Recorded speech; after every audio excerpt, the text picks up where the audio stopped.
Most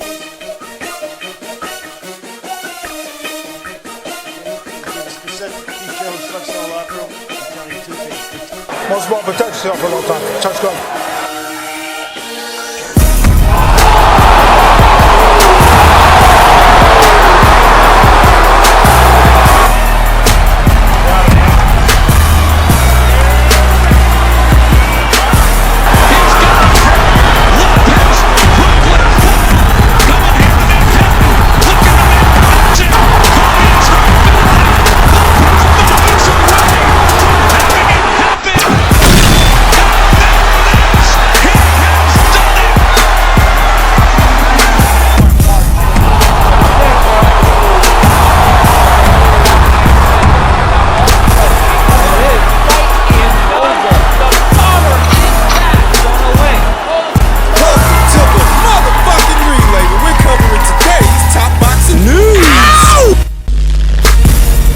Lie.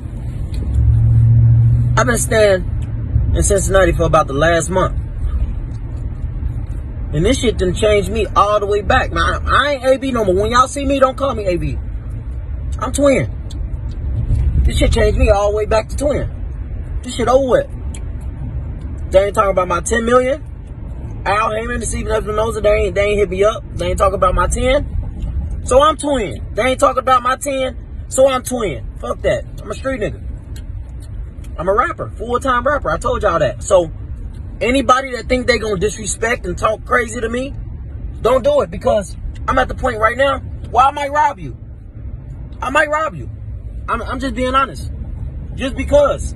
I'm back. I'm back. The streets don't respect nothing but violence anyway.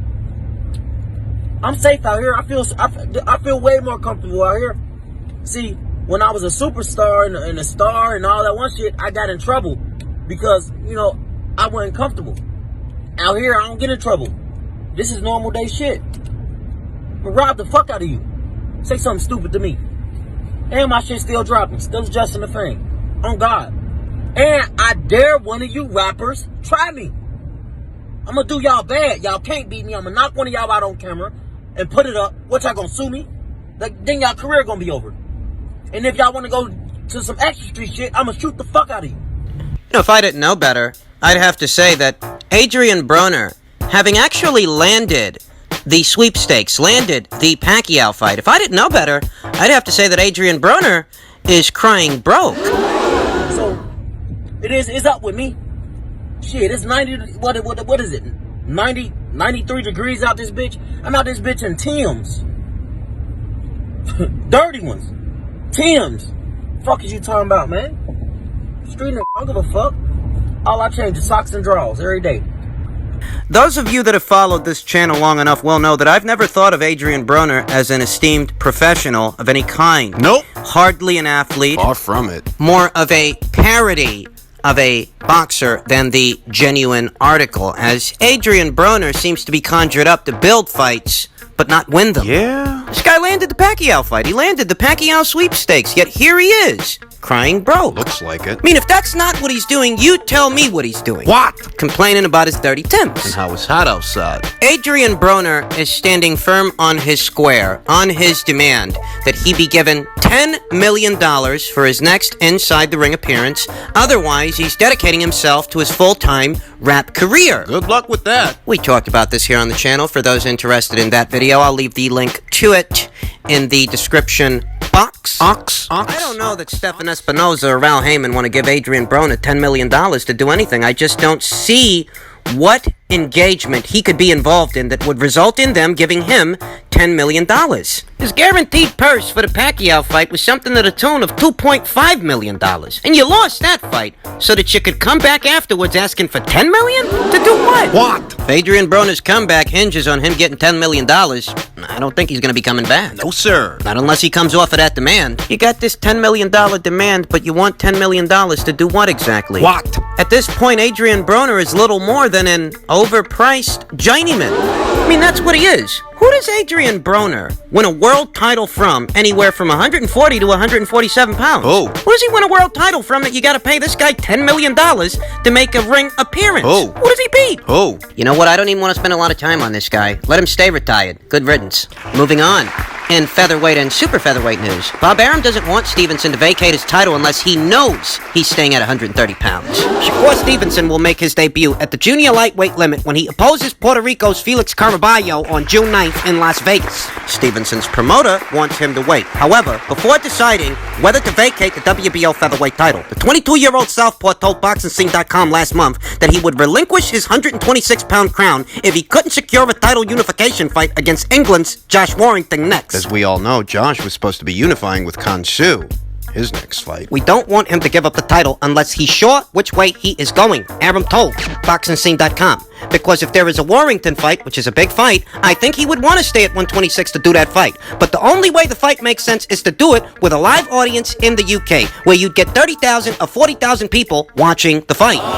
Or even if you did it at the O2 Arena in London, and you got 20,000 there to watch the fight, you have a large audience. Are we going to be able to have live audiences in the UK before the end of the year? I mean, your guess is as good as mine. I'm not an expert on any of this stuff. I think there are a lot of good guys that he can fight at 130 pounds, Arum said. You have Jamel Herring, you have Miguel Berchelt, you have Oscar Valdez. Shit, there's a whole list of guys. Carl Frampton. So, you know, that decision will be made by the kid, by co-manager James Prince and his grandfather, Wally Moses, and his trainer, Kay Karoma, whether they're going to stay at 126 or go to 130. You start with a kid who has good habits and doesn't pig out, but he's growing. You have no control over the growth. When he started with us, he was a really young kid, 19, who was obviously still growing. Now, based on these comments from Bob Arum in reference to Shakur Stevenson's growth, Told you.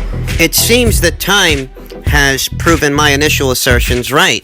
That if Shakur Stevenson was putting a deadline on that Josh Warrington fight, it had everything to do with him potentially outgrowing the featherweight division. That the longer that fight takes to make, the harder it's going to be for Shakur Stevenson to continue making 126 pounds. And how I don't feel Shakur Stevenson is afraid of Josh, and I don't think that Josh is afraid of Shakur. But at the end of the day, if he can't make the weight healthy, then he can't make the weight healthy. And he's got to move up. It's nobody's fault. These are natural processes. It happens all the time, and it's happening to Shakur. His stay at 126 pounds was never going to be for very long. He's got to move on for his own safety.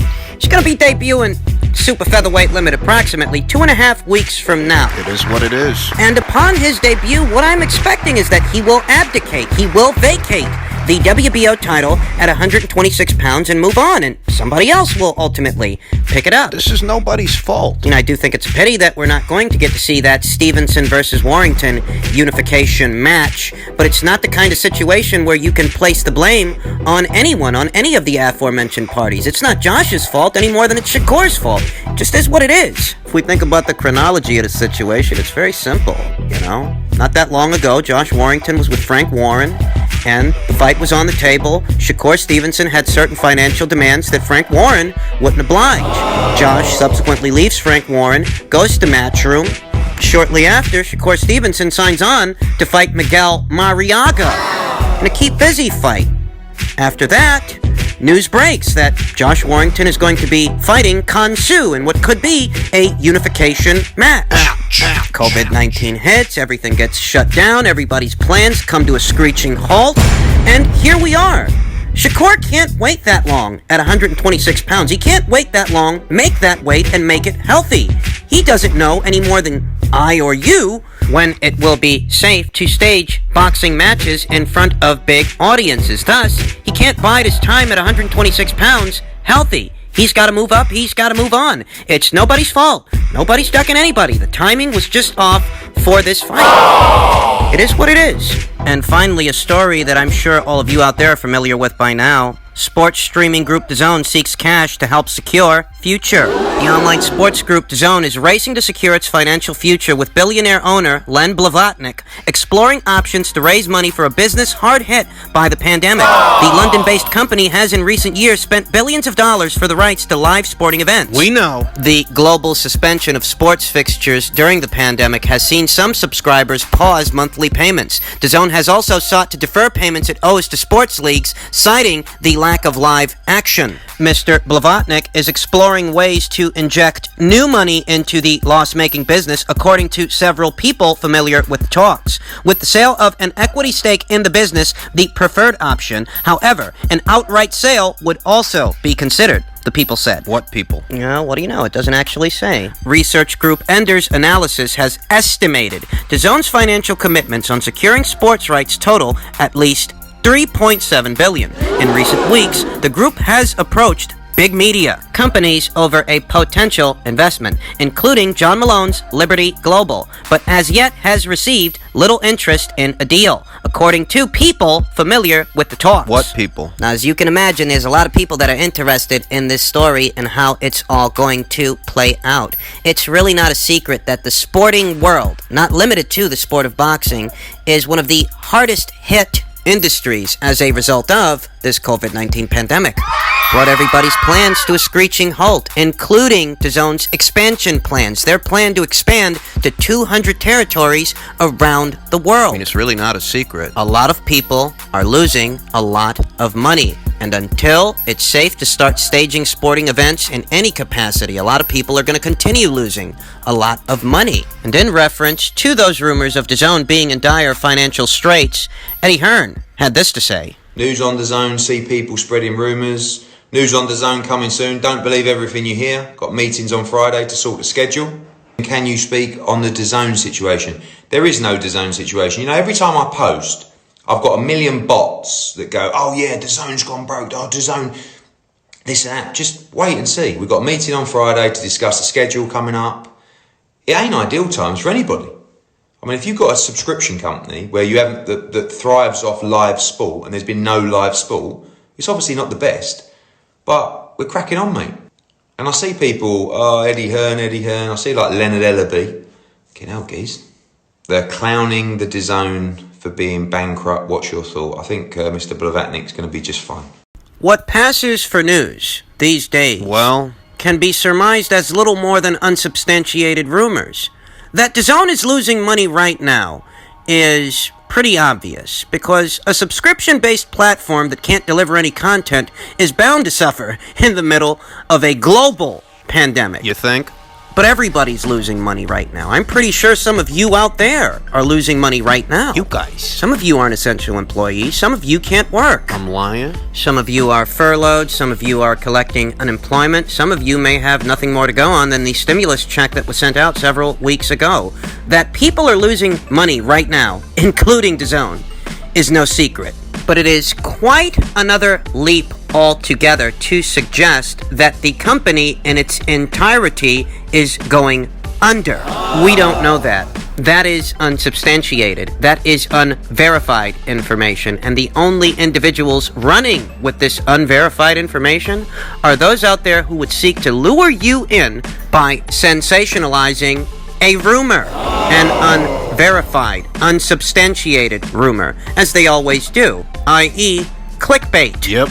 Of course, Blavatnik has got to do what he's got to do for his company to secure its future in the midst of a global pandemic. I mean, what do you think the guy's going to do? Sit on his hands throughout all of this? The guy's got to do what he's got to do because he's losing money like every major company is losing money right now. That don't equate to it going under. You know, one of the biggest problems that the media has in this day and age is you've got so many individuals in a hurry to get a story out there that they're not actually concerned with whether or not the information is accurate, verifiable. They don't care.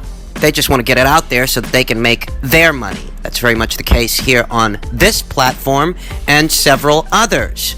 People are happy to spread a rumor, whether it's true or not, because all they want you to do is react to it. In truth, I can't tell you that these guys aren't in financial trouble. In all likelihood, they probably are. But I can't tell you that they're going under either. And neither can those individuals out there telling you that this company is going bankrupt. Up until the point that Blavatnik files Chapter 11, we don't know that they're going bankrupt. We don't know that they're going under. Although, there are those out there who would have you believe this based on an unsubstantiated rumor, so that they can take that as an opportunity to say, I told you so. I told you that DAZN wasn't going to make it. Oh, you told me that in 2020, a new and virulent strain of the coronavirus family of viruses was going to reach all four corners of the globe and cause most every single government around the world to subsequently shut down in order to prevent the further spread of this virus, which would bring the sporting world, including the sport of boxing, to a screeching halt. You told me this? When'd you tell me this? Because if DAZN is facing dire financial straits right now, this COVID-19 pandemic that has shut the sporting world down, that would be the why. That would be the reason. And unless you forewarned that this virus was coming, I don't see how you can tell me you told me so. Exactly. When did you tell me that? Because that's what's causing all the problems. It's not like their problems are as a direct result of something else. They're as a result of this global pandemic and how the sporting world has come to a screeching halt. It's not like they're facing dire financial straits right now as a result of a business that can't be sustained. Cold product. Something along those lines, you know? You guys are putting out a product and people aren't buying it. No, quite the opposite. Before this virus shut everything down, DAZN had plans to expand to 200 different territories around the world. So up until this virus hit, this company was actually on the up and up. You didn't fucking tell me anything. What you did tell me is that this DAZN platform wouldn't be able to sign any big names upon their launch in America, and that was proven false. You were proven wrong. Here today, you guys are just trying to save face by acting like these dire financial straits are as a result of something else. They're as a result of this virus. And unless you predicted that this virus was going to come and shut everything down, what you should do, shut the fuck up. Shut the fuck up. I think it would be a great pity if these rumors turn out to be true. In that way, I hope that they don't. As the concept behind DAZN, a subscription-based platform that can bring you boxing anywhere around the world at any time for a low, low price. It injects much-needed revenue into the sport, which in turn results in more opportunities for the fighters and more fights for the fight fans, regardless of where the fights are happening in the UK, the US, Italy, Australia, or anywhere else around the world. It afforded these fighters that many more opportunities to get out there and show their shit, and that many more opportunities for us to take stock of said fighters. So it'd be a great pity if these rumors turn out to be true. But I wouldn't speak too soon. I mean, I wouldn't jump to that conclusion just yet. Blavatnik covering his company's own ass? That's a given. What do you expect the guy to do? That doesn't mean that the company itself is going under. Not yet. That just means they're taking countermeasures to make sure that it doesn't. Like I told you before, what passes for journalism in a sport of boxing in this day and age is tantamount to unsubstantiated rumors. And if these unsubstantiated rumors turn out to be false, do you think that these individuals out there that are spreading them are going to show any kind of accountability? Fuck no. You might have heard this one before, kids, but don't go counting your chickens before they've hatched.